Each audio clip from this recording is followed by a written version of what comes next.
Bonjour à toutes et à tous, bienvenue dans notre programme hebdomadaire préparé par l'ensemble de la rédaction française de Radio Prague International. Au menu, un nouveau projet audiovisuel lancé à Brno pour faire découvrir la ville autrement. En France, on redécouvre l'œuvre de Karel Čapek depuis plusieurs années déjà. Ce mois de mars, sa pièce de théâtre quasi prophétique La maladie blanche vient de paraître aux éditions du Sonneur. Focus ensuite sur le célèbre critique d'art tchèque Jindřich Chalupecki qui fait l'objet d'une belle exposition à la bibliothèque municipale de Prague. Bonne écoute de ce programme.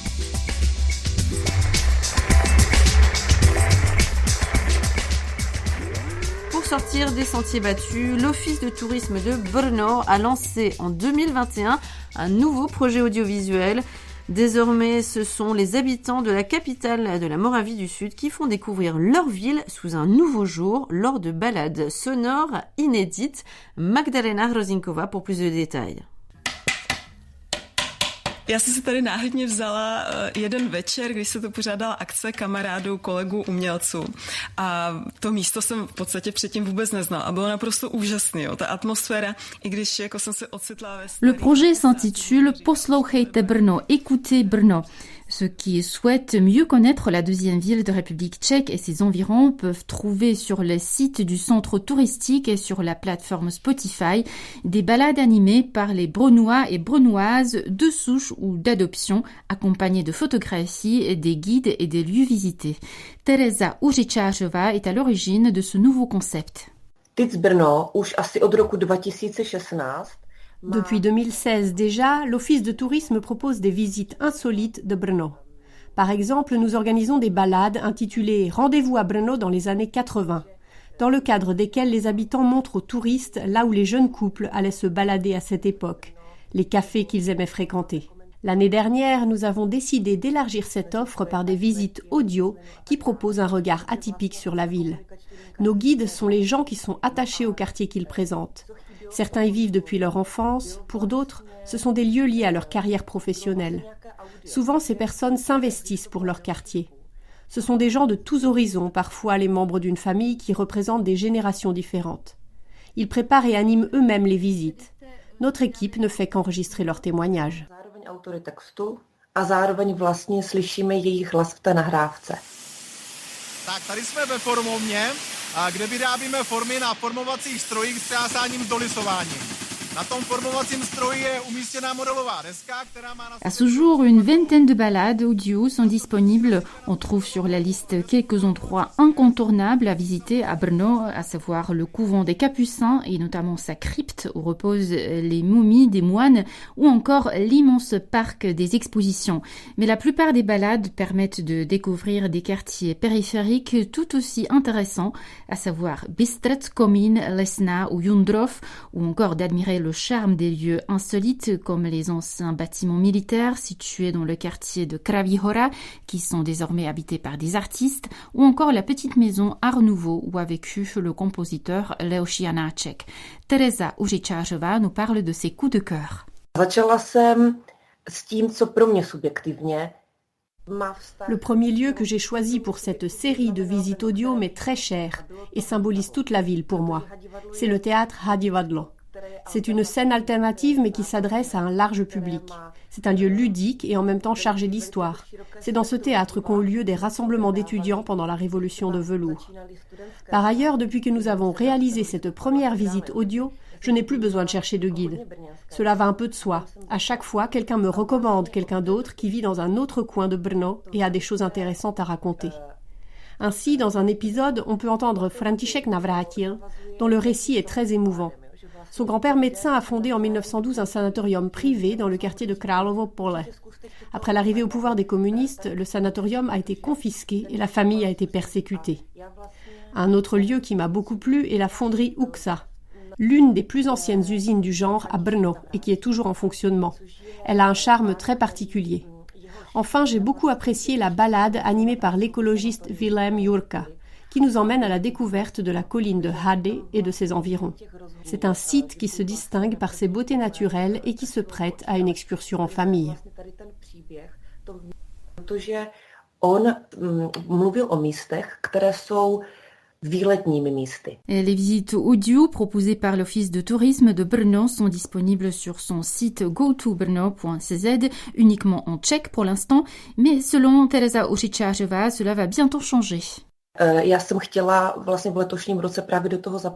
Cette année, je voudrais impliquer des étrangers dans ce projet. Brno est une ville multiculturelle où vivent de nombreux expatriés avec leurs familles. S'ils ont envie de présenter un lieu à Brno qui leur est cher et qui leur parle, non seulement parce qu'ils y habitent ou travaillent, je les invite à me contacter. Alors oui, notre objectif est d'enregistrer des visites animées par des étrangers, et ceci dans plusieurs langues. Takže bych je k tomu ráda oslovila. A ano, bude to v cizích jazycích. Les éditions du Sonneur font partie de ces acteurs culturels éclairés qui font revivre l'œuvre de Karel Čapek en français. Déjà à l'origine de plusieurs éditions, dont Voyage dans le Nord ou Dášenka, elles viennent de rééditer un des textes phares de l'écrivain tchèque, La maladie blanche, dont le sujet relatif à une pandémie mondiale sur fond de montée en puissance d'une dictature résonne comme une effrayante prophétie avec l'actualité. Au micro de Radio Prague International, Valérie Millet évoque son admiration pour l'écriture de Karel Čapek, plus que jamais salutaire par les temps qui courent. La maladie blanche est effectivement le 4e ouvrage de Čapek que nous publions. Alors ce n'est pas une nouvelle traduction, c'est une traduction qui avait été publiée par les éditions de La Différence à l'origine, qui malheureusement ont fermé. Et ce texte que moi j'avais découvert grâce à cette édition précisément... Une pièce de théâtre, précisons-le. Alors, c'est effectivement une pièce de théâtre qui a été jouée en France d'ailleurs dans les années 40, mais on pourrait dire que c'est une espèce de texte dialogué aussi, parce que un texte qui se lit très aisément, ce qui n'est pas forcément le cas de toutes les pièces de théâtre, au long, je trouve. Enfin, vous voyez, il y a une lecture quasi romanesque qui peut se faire de La maladie blanche. Alors justement, la maladie blanche, en tout cas en République tchèque, on en a beaucoup parlé aussi parce que bon, évidemment ici, Karel Čapek évidemment très connu, mais aussi parce que le thème de la maladie blanche était finalement très proche de ce qu'on vivait, en tout cas ces 2 dernières années, ou ces 2 dernières années et demie, avec même ces 2 dernières années d'ailleurs, avec la pandémie de Covid-19. Et puis il y a des parallèles aussi, j'ai presque envie de dire, en effet, avec des régimes dictatoriaux. C'est donc un texte qui est toujours d'actualité. D'une effrayante actualité, d'une effrayante intelligence sur le genre humain, comme d'habitude chez Čapek. C'est un texte où on retrouve des sujets qui sont des espèces de hantises de Čapek, la science sans conscience, la justice sociale. Et effectivement, il y a une résonance terrifiante à lire ce texte, puisque cette fameuse maladie blanche vient de Chine, touche les personnes de plus de 40 ans. Donc c'est quasiment ce que nous avons vécu, ce que nous vivons depuis, effectivement, comme vous le disiez, depuis 2 ans. Et tout ça sur fond de l'imminence d'une guerre, ce qui fait que le texte est encore malheureusement plus d'actualité depuis 1 mois que l'Ukraine a été envahie par la Russie. Donc c'est vrai que, une fois encore, Čapek fait preuve d'une espèce de perception très sensible, très juste, très acérée, très profonde du genre humain, finalement. En plus justement de cette perception acérée du genre humain, comme vous dites, en tant qu'éditrice, finalement, qu'est-ce que vous appréciez, et lectrice pour le coup, qu'est-ce que vous appréciez aussi dans l'écriture de Karel Čapek? Alors sa soi-disant simplicité, qui en fait est d'une richesse et d'une complexité, d'une ironie tendre, d'une profondeur intense. On a souvent, enfin dans tous les textes que l'on a publiés de Čapek, on a souvent cette impression d'une certaine simplicité. Et en vérité, cette simplicité mène justement à ce qui, à mon avis, fait l'immense richesse incontournable, je dirais, de l'œuvre de Čapek. C'est qu'on entre par ce biais-là dans des problématiques qui sont souvent très graves. Et l'humour, parce que même dans la maladie blanche, sur un sujet aussi lourd que celui qu'il aborde dans ce texte, on est dans un univers tragico-comique en fait. Il y a toujours cette élégance de l'humour utilisée par Čapek, je trouve, pour pointer de sa plume des problèmes ontologiques, je dirais, chez l'être humain. Peut-être, puisque vous êtes déjà engagé comme ça sur une voie de publication de Karel Čapek, on sait qu'il a été un auteur aussi quand même très prolifique, il a beaucoup écrit. Est-ce que vous avez d'autres projets à terme de traduction ou de publication de ses œuvres ? Oui. Alors, dès le mois de septembre, nous publions un recueil de ses textes qui s'appelle « Des chiens et des chats », illustré par son frère, Joseph, puisque c'était quand même un duo de choc. Il ne faut pas l'oublier, en effet. Voilà, et ce sont des textes qui n'ont jamais été traduits en français et qui le seront par Benoît Meunier. Voilà, ça c'est l'un des premiers projets que l'on a, et on travaille à rendre possible d'autres projets que l'on souhaiterait mener à bien, mais pour lesquels là il faut qu'on ait un petit peu plus de visibilité. Mais on aimerait énormément continuer ce travail qu'on a initié avec Voyage vers le Nord, traduit par Benoît Meunier d'ailleurs aussi, avec une très belle préface de Kees Noteboom, qui est un romancier néerlandais. Et ce recueil-là est illustré des dessins de Karel Čapek.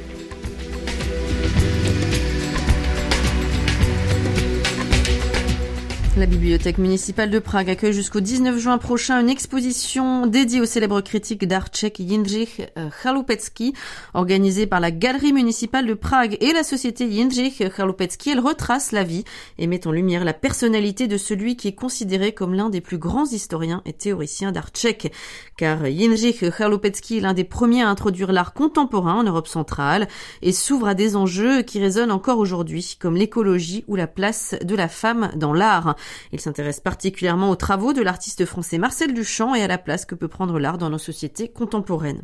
L'exposition met en lumière la personnalité de Jindřich Chaloupecký à travers les œuvres d'une 60aine d'artistes tchèques et étrangers.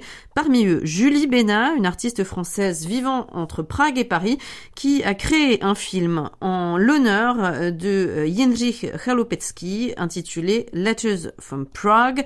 Au micro de Marie Ancien, Julie Bénat présente cet homme au cœur de l'exposition avant de parler de ses autres projets. Ça a été quelqu'un de très important en fait pour la scène sur des décennies. Et c'est aussi un des seuls historiens et théoreticiens de son époque qui a écrit en fait dans des journaux américains, ce qui était à l'époque vraiment quelque chose d'incroyable. Et en fait, le titre du film vient en fait de textes de Jindřich Chaloupecký, qui s'appelle Letters from Prague et qui a été publié en fait dans des magazines d'art contemporain américains. Et c'est un théoricien qui a essayé de comprendre et de problématiser le travail d'artistes femmes, ce qui était à l'époque pas si courant. Donc bien sûr, encore une fois, il est dans un contexte et c'est un homme et on est dans les années qu'on connaît, etc.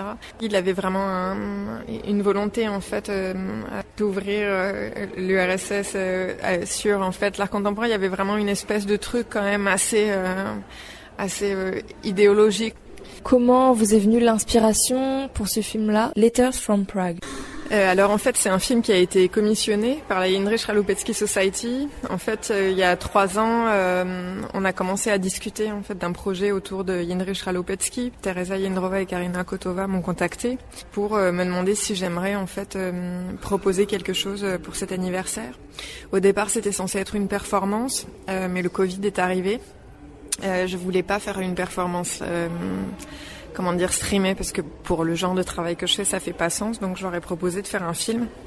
Donc on m'a passé beaucoup de textes traduits du coup, puisque donc j'ai lu pas mal de textes de Jindřich. Je me suis entretenue avec Thomas Pospichel plusieurs fois pour comprendre un peu le personnage, le contexte, parce que c'est quand même hyper important. On peut pas parler de quelque chose sans comprendre en fait le contexte. Et au final, bon, ça a donné ce que ça a donné, ça a un peu dévié. Mais je pense pas que Jindřich Ralopesky serait énervé contre moi ou se retournerait dans sa tombe. La première partie du film, qui est une espèce de critique en fait d'une exposition, c'est peut-être en fait ce qu'il aurait pu écrire en 2021. En fait, on sait pas. Donc du coup, dans la première partie, ouais, je prends Jindřich à bras le corps. Je m'habille avec un costume, il avait souvent des cols roulés, il avait ses lunettes, etc. Donc bien sûr, je le repense, je le réimagine et j'essaye pas de le mimer, etc., mais d'être un personnage, qui serait lui ou pas, mais en tout cas maintenant. Quelles sont les différentes causes ou différentes valeurs que vous avez voulu mettre en avant à travers ce film ? C'est un film axé sur la détention des corps. Quel corps appartient à qui et comment on prend ces corps, comment on les utilise.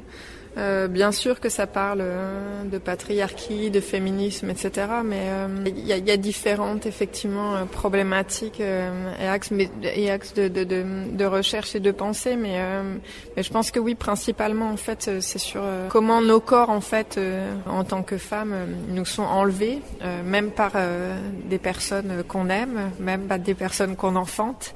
Est-ce que c'est une cause ou une question, une problématique à laquelle vous aviez déjà pensé ou sur laquelle vous avez déjà travaillé ? Ça fait assez longtemps que je travaille sur des questions qui sont liées au rapport à la femme. Ouais, ça fait quand même à peu près 10 ans que je développe un travail plus axé sur ça, sur les questions effectivement des corps et sur les questions du corps de la femme. Ouais, ça fait un petit moment quoi. Qu'est-ce que la ville de Prague ou la République tchèque en général a pu vous apporter en tant qu'artiste ? En tant que citoyenne et en tant que personne en fait de l'Europe de l'Ouest, à réaliser que on est toujours en fait à l'Ouest dans des espèces de simplifications en fait géopolitiques. Donc pour moi je savais même pas en fait où c'était la République tchèque avant d'y aller. Et du coup on a quand même cette espèce de rapport au bloc de l'Est qui est en fait une espèce de pure fantaisie quelque part, parce que si vous commencez en fait un peu à voyager dans ces pays de Centrale Eastern Europe, vous vous rendez compte que c'est quand même très différent en fait culturellement, que la Roumanie, la Hongrie et la République tchèque ont différentes histoires géographiques, etc. Donc, ça m'a vraiment aidé en fait à un peu repenser en fait les choses et à remettre vraiment en question le contexte dans lequel j'avais évolué et ce que j'avais appris à l'école quoi. De façon générale, quelles sont vos plus grandes sources d'inspiration à l'origine de tous vos projets ? Alors en fait, la plupart des projets et surtout les films commencent par des interrogations. C'est souvent des questions que je me pose en regard à des questions ou à des problématiques sociétales.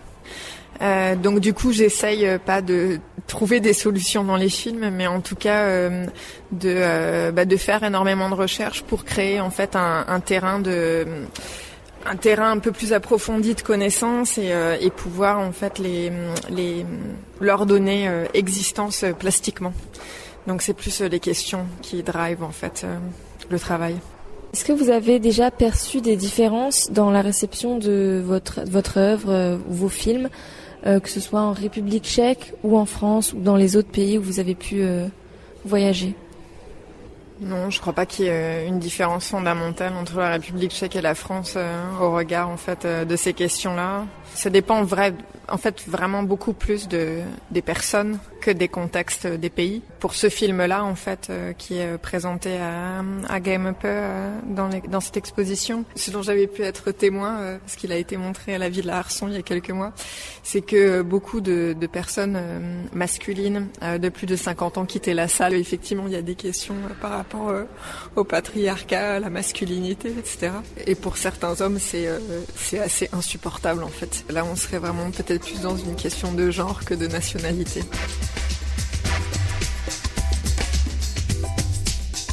C'est la fin de cette émission qui était préparée par l'ensemble de la rédaction française de Radio Prague International. Merci à toutes et à tous de votre fidélité. Bon vent et ahoy!